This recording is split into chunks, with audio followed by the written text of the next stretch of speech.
महाभारत में एक पल ऐसा आता है जब दुर्योधन भीष्म पितामह को कहता है कि पितामह आप पक्षपात कर रहे हैं, आप पांडवों पे जानबूझ के प्रहार नहीं कर रहे हैं, उनको मार नहीं रहे हैं क्योंकि आप उनसे बहुत प्रेम करते हैं। तो उस समय अर्जुन बहुत सारी उनकी सेना कौरवों की सेना का विध्वंस कर रहा होता है, उनको मार रहा होता है, लेकिन भीष्म पितामह उसके लिए कुछ कर नहीं रहे होते हैं। लेकिन भीष्म पितामह को ये बात सुन के बहुत बुरा लगता है। वो कहते हैं अरे तो मेरे अस्तित्व पे सवाल उठा रहा है कि मैं अपनी ड्यूटी सही से परफॉर्म नहीं कर रहा।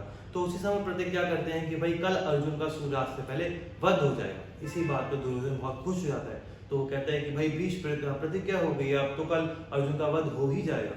ये बात कृष्ण भगवान के कानों तक पहुंच जाती है। तो कृष्ण भगवान बहुत चिंतित हो जाते हैं। युद्ध समाप्त हो चुका होता है उस दिन का, और उस समय शाम का रात का समय होता है। तो कृष्ण भगवान इधर उधर टहल रहे होते हैं बेचैनी के अंदर कि भाई भीष्म प्रतिज्ञा हो गई, अब कैसे मैं अर्जुन को बचाऊं, क्या करूं, अब तो बहुत बुरा हो जाएगा, बहुत दिक्कत की बात हो जाएगी। तो कहते हैं कि जरा देखूं अर्जुन क्या कर रहा है ना। तो अर्जुन क्या कर रहा है, वही भीष्म पितामह को, अब तो वो मर जाएगा कल। तो अर्जुन के पास जाते हैं, देखते हैं वो आराम से सो रहा है। तो वो तो आराम से सो रहा है, भाई उसको उठाते हैं, पार तुम्हें चिंता नहीं है, तुम्हें पता नहीं है कल भीष्म प्रतिज्ञा हो चुकी है, कल तुम्हारा वध हो जाएगा।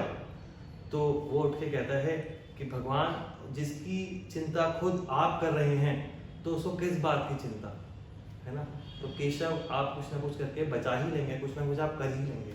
तो इतने विश्वास के साथ वो उठता है। तो कृष्ण भगवान भी खुश एकदम वो रह जाते हैं कि इसको मेरे पे कितना विश्वास है। तो ये बहुत ही बेहतरीन बात है।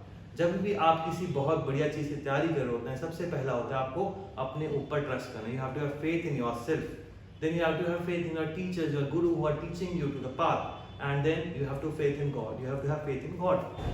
So these three: faith, devotion, bhakti, whatever you call it, you need to have, right? If you want to enter into IIT, AIIMS or any of the top colleges, right? You have to trust yourself.